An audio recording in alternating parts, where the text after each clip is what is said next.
Hello guys, so in this video I'm going to show you how you can create a notify sticker like this one so that your followers can actually tap this and they can select what kinds of posts from you they want to be notified about.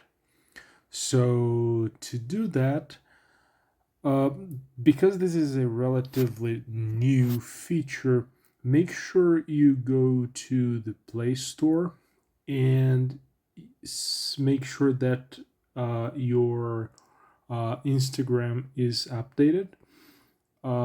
If it's not, here where it says open, it's going to say update. Now, bear in mind that this feature is extremely new and Instagram is rolling out these updates to different regions and to different accounts at different times.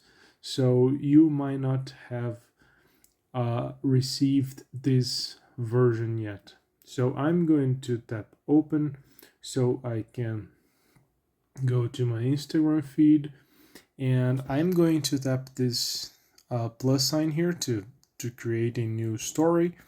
I'm going to select story and I'm going to take some random picture here. And now what you want to do is to click this little sticker guy at the top, and here you can see this little bell here. That's the sticker we want. So if we tap this, it's going to be added to our story, and then all you have to do is publish, and that's it. So thank you for watching this video. Make sure you leave it a thumbs up, subscribe, and see you in the next one.